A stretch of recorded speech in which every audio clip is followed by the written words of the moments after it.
NEET 2025-এ আর ঠিক 1.5 মাস বাকি, আর এর মধ্যে নানা রকম ফ্যাক্টরস কিন্তু আমাদের মাথাকে প্রশ্নবাণে বিদ্ধ করে দিচ্ছে। আমরা পারবো কি পারবো না, এবার নিটের প্রশ্ন কেমন হবে, আবার কিছু স্ক্যাম হবে কিনা, মক টেস্টে ভালো নম্বর আসছে কিনা, এরকম নানা জিনিসের কারণে আমাদের মধ্যে একটা নতুন জিনিস সৃষ্টি হচ্ছে যেটাকে বলে সেলফ ডাউট। আর এই সেলফ ডাউটের কারণে আমাদের কিন্তু অনেক সময় দেখা যায় ইমপ্রুভমেন্ট যতটা হওয়ার কথা মার্কসে হোক বা সেটা স্টাডিজে, ইমপ্রুভমেন্ট কিন্তু সেরকম আসছে না। এই অবস্থায় এই 1.5 মাসের মধ্যে আমি তোমাদের দেবো 5টা টিপস, যেটা তোমাদের হেল্প করবে তোমাদের যা মার্কস আসছে, এই মক টেস্টে যে মার্কস আসছে সেটাকে ইমপ্রুভ করবে। আর মেইন আমাদের যে লক্ষ্য অর্থাৎ নিট 2025-এ যে ইমপ্রুভমেন্ট হওয়ার কথা, সেই মার্কস ইমপ্রুভমেন্টে তোমাদের হেল্প করবে। নমস্কার বন্ধুরা, বেঙ্গল আইওএ চ্যানেলে তোমাদের সকলকে অনেক অনেক স্বাগত। আমি Prantik Guha, Xavier state Ayurvedic medical college and হসপিটালে ফাইনাল ইয়ার ছাত্র।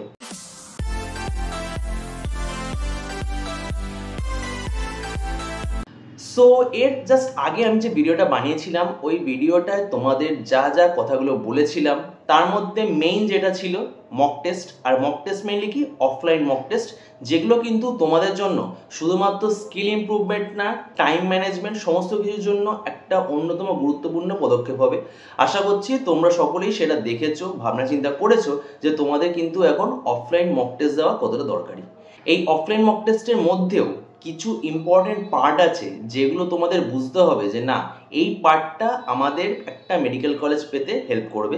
আর সেইটা হলো ফিজিক্যাল কেমিস্ট্রি আর ফিজিক্স। একটা ছোট্ট উদাহরণ দিয়ে বলছি, সাপোজ ফিজিক্সে একটা টপিক, ওই টপিক থেকে কোনো একটা কোশ্চেন ওটা এসছে, সেটা তুমি আগে পড়ে এসছো। যখন আমরা নর্মালি ওটা বাড়িতে বসে পড়ছি বা অনলাইনে বসে যখন করছি, তখন সেটা একরকম মাইন্ডসেট থাকে, কিন্তু যখন ওটা এক্সাম হলে করবো আমরা, তখন কিন্তু সেটা আলাদা মাইন্ডসেট হবে। ব্রেনের একটা অংশ চিন্তা করবে যে না, এটা তাড়াতাড়ি করে করি, এটা তাড়াতাড়ি করে করে নেক্সট কোশ্চেন এগাতে হবে, কারণ টাইম তো আমাদের কাছে লিমিটেড। অন্যদিকে ব্রেন আবার আরেকটা চিন্তা করবে যে না, এই কোশ্চেনটা পারবো, এই কোশ্চেনটা করলে শিওর 4 মার্কস, ঠিক আছে একটু টাইম লাগুক না। অনেক সময় দেখা যায় এটা করতে করতে 2 থেকে 3 মিনিট হয়ে যাচ্ছে। আর আমাদের এই প্রপার স্কিল ইমপ্রুভ না থাকার কারণে ঠিকঠাক করে টাইম ম্যানেজমেন্ট হয় না, কারণ আমরা একটা কোয়েশ্চেনের পিছনে অনেকটা বেশি সময় দিয়ে দিই। তো টিপস নাম্বার 1, ফিজিক্স আর ফিজিক্যাল কেমিস্ট্রি কোয়েশ্চেনগুলো ঠিকঠাক করে চিনতে শেখো। ওকে, যেগুলো কিছু কিছু থিওরিটিক্যাল আসে, অবশ্যই ফিজিক্স আর ফিজিক্যাল কেমিস্ট্রিতেও কিছু কিছু থিওরিটিক্যাল কোশ্চেন আসে, সেই থিওরিটিক্যাল কোশ্চেনগুলো আগে করে নেওয়ার চেষ্টা করো। আর তারপরে যেগুলো তোমাদের মনে হয় যে না, এই কোশ্চেনগুলো আমি জানি, এই কোশ্চেনগুলো আমি পারবো, বাট একটু লেন্দি কোশ্চেন আছে, সেগুলোকে মার্ক করো যে না, একটা গোল্লা করে রাখলাম বা একটু পরে দেখবো, বা আগে যতটা পারি এই কোশ্চেনের টাইমটা অন্য কোশ্চেন থেকে বার করে নিই, যেটা হয়তো 10 সেকেন্ড লাগার কথা সেটা 5 সেকেন্ডের মধ্যে টুক করে লাগিয়ে দিলাম। এই করে করে ওই কোশ্চেনের জন্য টাইম বের করে যখন মনে হবে যে না, আমার কাছে প্রপার টাইম আছে, তখন আমি ওই কোশ্চেনটা অ্যাটেম্প্ট করবো। আদারওয়াইজ ওই কোশ্চেনটা পিছনে যদি 3-4 মিনিট লেগে দেওয়া হয়, বা বাই চান্স ওইখানে যদি কোনো ক্যালকুলেশন মিস্টেক হয় আবার করা হয়, ওই 4 মার্কসের জন্য কিন্তু 12 মার্কস পর্যন্ত চলে যেতে পারে। তো ফিজিক্স আর ফিজিক্যাল কেমিস্ট্রিতে এই কিছু জিনিস খেয়াল রাখতে হবে। আরও কিছু বলা যাচ্ছে যে ফিজিক্স আর ফিজিক্যাল কেমিস্ট্রি এইগুলো কিন্তু তোমাদের মেডিকেল কলেজ পাওয়ার জন্য একটা অন্যতম গুরুত্বপূর্ণ ডিসাইডিং ফ্যাক্টর হয়ে যাচ্ছে। কিভাবে? এইগুলোই ম্যাক্সিমাম, কারণ দেখো অন্যান্য স্টুডেন্ট যারা আছে তারা বায়ো হোক না হোক, যারা নিটে পড়তে আসে ম্যাক্সিমাম বায়ো রাটাগুয়া থাকে, ওদের আলাদা কিছু নেই, কারণ বায়ো ম্যাক্সিমাম এনসিইআরটি থেকে আসে। আর এনসিইআরটি 2 বছর ধরে তোমরা যখন চোখের সামনে দেখছো, ড্রপ ইয়ারে যখন বারবার চোখের সামনে দেখছো, অলমোস্ট গুলে খাওয়া হয়েছে। তো বায়োতে এই মার্কস স্কোর করা কিন্তু এক্সেস ফ্যাক্টর না, আর মেডিকেল কলেজ পেতে কিন্তু এক্সেস ফ্যাক্টর লাগবে, ঠিক আছে? তো এই এক্সেস ফ্যাক্টর যেটা আছে ওটা বায়ো দিয়ে হবে না, ওটা হবে ফিজিক্যাল কেমিস্ট্রি আর ফিজিক্স দিয়ে। তো ওইটাকে তোমরা একদম ছাড়তে পারবে না যে না, আমরা এটাকে ছেড়ে দিয়ে শুধুমাত্র আমরা inorganic chemistry, organic chemistry, biology করলাম। তোমাদেরকে ওটাও দেখতে হবে, আবার ফিজিক্স আর ফিজিক্যাল কেমিস্ট্রি দিয়ে ম্যাক্সিমামটা তোমাদের নিতে হবে। আমি বলছি না যে না সব করতে হবে, কারণ আমি নিজে জানি, আমি একজন মেডিকেল স্টুডেন্ট, আমি সেই হিসাবে বলছি যে ফিজিক্স আর physical chemistry is not a cup of tea for all the students. ওটা যথেষ্ট টাফ হয়, আর স্পেশালি যখন শর্ট টাইমের মধ্যে আমাদের করতে হয়, তখন এত কিছু ফর্মুলা আমরা যখন মাথায় নিয়ে যাই, সেটা কিন্তু ওইখানে গিয়ে কোথাও না কোথাও এদিক ওদিক হয়ে যায়, আর ক্যালকুলেশন মিস্টেকের সুযোগ থাকে। তো এটা সবচেয়ে ভালো উপায় হলো, যদি এর আগে তোমরা ফিজিক্স ফিজিক্যাল কেমিস্ট্রি প্র্যাকটিস না করে থাকো, এখন আপাতত শুধুমাত্র চেষ্টা করো যে শর্ট কোয়েশ্চেন্স, ইম্পর্টেন্ট কোয়েশ্চেন শুধুমাত্র সেই দিকে যাওয়া, আর বাকি অন্যান্য লং, অনেকে আবার মনে করে যে লাস্টের দিকে এসসি ভার্মা বড় বড় বই সেগুলো সলভ করবো, সেগুলো কোনোরকম যাওয়ার দরকার নেই। জাস্ট শর্ট সিম্পল কনসেপ্ট যেগুলো থেকে মেইনলি পিওয়াইকিউতে কোশ্চেন আসে, বিভিন্ন ইউটিউবে বড় বড় প্ল্যাটফর্ম আছে, সেখানে যা যা বলে দেওয়া আছে সেই ছোটোখাটো কনসেপ্টগুলো বেস করে তোমরা ফিজিক্স আর ফিজিক্যাল কেমিস্ট্রিতে কিন্তু অবশ্যই তোমাদের মার্কসটা বাড়ানোর চেষ্টা করো। ওটা তোমাদের মেডিকেল কলেজ পেতে কিন্তু একটা বড় ফ্যাক্টর প্লে করবে। Tips number 2, always follow your PYQs. ঠিক আছে, পিওয়াইকিউস মানে কি শুধু পিওয়াইকিউ করে চলে যাবো হয়ে যাবে না। পিওয়াইকিউ মানে পিওয়াইকিউ এর কনসেপ্ট।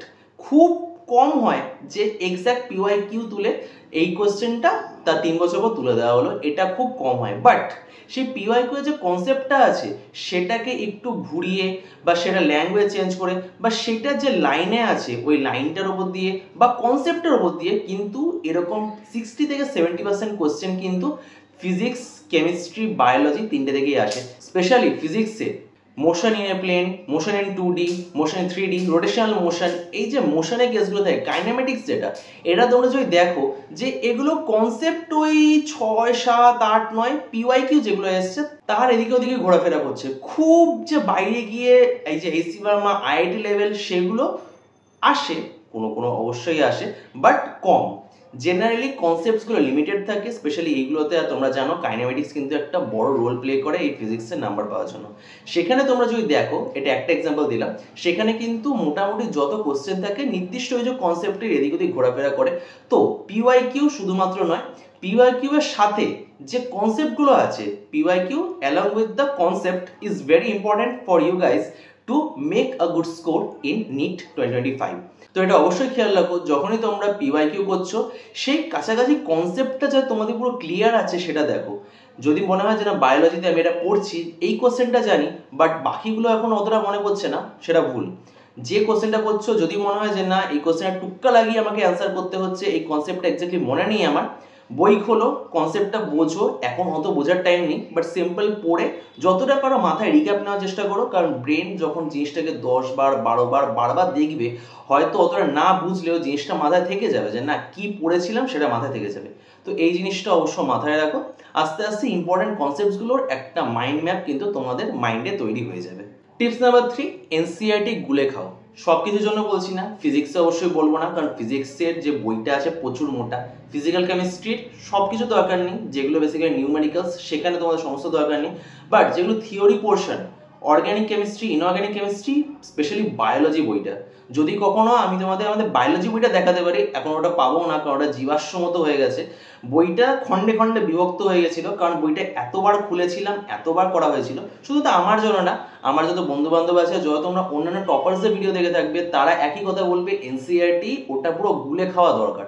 স্পেশালি বায়োলজি আর inorganic chemistry, organic chemistry. Organic কেমিস্ট্রিও উদাহরণ কথা কনসেপচুয়াল হতে পারে, কিন্তু ইনঅর্গানিক কেমিস্ট্রি আর বায়োলজি এই দুটোতে তোমাদের এনসিইআরটি গুলে খেতে হবে। আমি নিজের নিজের এক্সপিরিয়েন্স এটা শেয়ার করছি যে এনসিইআরটি লাইন বাই লাইন এটা কতটা ইম্পর্টেন্ট। আমি যখন আমার বায়োলজি পেপার সলভ করছিলাম, যেহেতু এনসিইআরটি লাইন বাই লাইন আমরা অনেকটা আমার মাথায় রিটেন ছিল, এই কারণে ওই কোশ্চেনগুলো সলভ করতে কিন্তু আমার 5 থেকে 6 সেকেন্ড লেগেছিল বা আরো কম লেগেছিল। জাস্ট কোশ্চেনটা পড়ে বুঝে গেছিলাম যে এরপরে এই লাইনটাই আছে, বাকি অপশনগুলো বেকার দেওয়া আছে, ওটা আমার দেখার দরকারই নেই, কারণ আমি জানি পুরো লাইনটা কি আছে। আর নিটে কিন্তু এরকম এনসিইআরটি লাইন ওয়াইজ কোশ্চেন প্রচুর আছে, যেটা তোমাদের কিন্তু খুবই ইম্পর্টেন্ট নিটে ভালো মার্কস স্কোর করার জন্য। বায়োলজিতে পড়বে অবশ্যই, বায়োলজি তোমরা কনসেপ্টটা পড়ছো, মাইন্ড ম্যাপ বানাচ্ছো, চার্ট পড়ছো, সমস্ত কিছু ঠিক আছে, কিন্তু এনসিইআরটি যে ল্যাঙ্গুয়েজটা সেটা কিন্তু তোমাদের পুরো কণ্ঠস্থ থাকা দরকার। কারণ বায়োলজি বই তোমরা দেখেছো, ক্লাস 11-12 বায়োলজি বই এতটা মোটা না যে ওটা তোমাদের মুখস্থ থাকা যাবে না। অ্যাটলিস্ট দরকার হলে পড়ো, দরকার হলে রিডিং পড়ো, দরকার নিজের মুখস্থ করতে হবে না। চোখে দেখো, চোখে রাখলেও ব্রেনটা একবার মাথায় রেখে দেয় যে না এরপরে এই লাইনটা ছিল, এরপরে এই লাইনটা ছিল। ছবি মুখস্থ হয়ে যায়। আমি যখন প্রিপারেশন নিচ্ছিলাম আমাদের বলা হতো ছবি দেখো, বারবার ছবি দেখো, ছবি মুখস্থ হয়ে যাবে। এই ছবি মুখস্থ রাখো, ছবি দেখো কোশ্চেন আসে। নর্মাল লাইন যে না এই লাইনটা এখানে ছিল, এই লাইনে এই কোশ্চেন আসে, এগুলো নর্মাল। তখন আর তোমার ভাবতে হবে না যে কি ছিল এটা মনে রাখতে হবে না, এটা অটোমেটিক ব্রেন বলে দেবে যে না এরপরে এইটা ছিল, এটা অপশনে আছে, টিক মারো, ব্যাস সিম্পল এগাও। তো এনসিইআরটি গুলে খাওয়া এটা হচ্ছিল তোমাদের জন্য থার্ড টিপস। আর এখনো 1.5 মাস আছে, অ্যাটলিস্ট বায়োলজি আর ইনঅর্গানিক কেমিস্ট্রিতে এনসিইআরটি চোখে দেখো। দিনে একবার হলে হয়তো একটা চ্যাপ্টার বারবার চোখে ঘোরাও, ব্যাস শেষ, আর কিছু দরকারই নেই। এটা করলে মনে হয় তোমাদের ব্রেন অ্যাটলিস্ট ওই লাইনটা দেখলো, মনে না রাখলেও ব্রেনটা এটা মনে রাখবে যে না এই লাইনে এই পরপর ওয়ার্ডগুলো লেখা ছিল। যখন তোমাদের নিটে তোমরা কোশ্চেন সলভ করবে বা তোমরা নর্মালি মক টেস্ট দাও বা যা কিছু দাও, তোমরা বুঝে যাবে যে তোমাদের ব্রেন কিন্তু অটোমেটিক রেসপন্ড করছে ওই কোশ্চেনটার জন্য। ফোর্থ, যত পারো টেস্ট দাও, ঠিক আছে?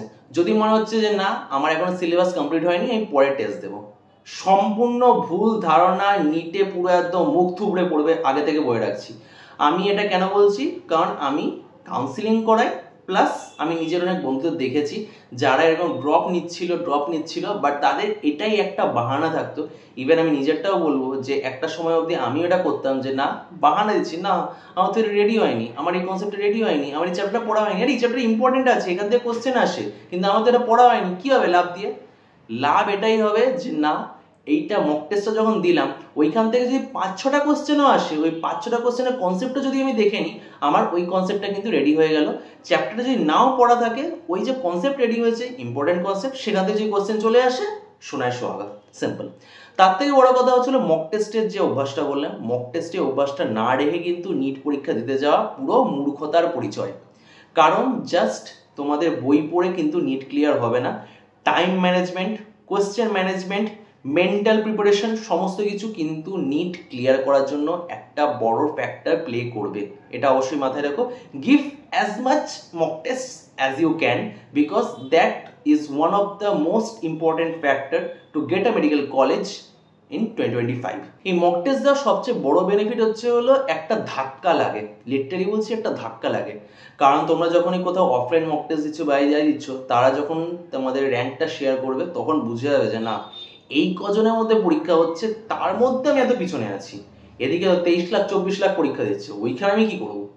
অবশ্যই 23-24 লাখের মধ্যে অনেকটা বেরিয়ে যাচ্ছে, সেটা আলাদা ব্যাপার, বলছি না আমি, বাট স্টিল এটা তোমরা ভেবে দেখো যে না আমি এতটা পিছনে আছি, মানে এরা যদি চলে যায় আমার সামনে তাই তো আমার হবে না, তো আমাকে আরো খাটতে হবে, নিজে উইক পয়েন্টস গুলো বুঝতে হবে, প্লাস কম্পিটিশন ফিল আসবে। লিটারালি বলছি কম্পিটিশন ফিল না আসলে কিন্তু জাস্ট বাড়িতে টেবিলে বসে এনসিআরটি পড়ে হবে না। এনসিআরটি মাথায় রেখে মনে হবে যে না নিটে গিয়ে আমি টাকটাক করে দিয়ে দেবো, ওটা হবে না। যতক্ষণ কম্পিটিশনের ফিল্ডটা আসবে, যতক্ষণ এমসিকিউ সলভ করবে, যতক্ষণ মক টেস্ট দেবে, বইটা দেখবে যে না 2.5 ঘন্টা বাকি, 2 ঘন্টা বাকি, যতক্ষণ এতজনের সাথে কম্পিট করছো, র্যাঙ্কটা দেখছো যে এই র্যাঙ্ক হচ্ছে, আমাদের র্যাঙ্কটা এগোতে হবে, ততক্ষণ কিন্তু নিট ক্লিয়ার হবে না। আর ফিফথ আর ফাইনাল, রিভিশন। ফিজিক্সের জন্য ফর্মুলা শিট, কেমিস্ট্রি আর বায়োলজির জন্য মাইন্ড ম্যাপ, আর অর্গানিক কেমিস্ট্রির জন্য সমস্ত রিয়াকশনগুলো পরপর করে খাতায় লেখা, দিনে অ্যাটলিস্ট 10 মিনিট 15 মিনিট হলে ওইগুলো দেখা। রিভিশন কিন্তু খুব ইম্পর্টেন্ট হবে তোমাদের সমস্ত কনসেপ্টগুলো ফাইনালি মাথার ব্যাগে বস্তা ভর্তি করে নিয়ে গিয়ে নিট পরীক্ষা সেটা ওগড়ানোর জন্য।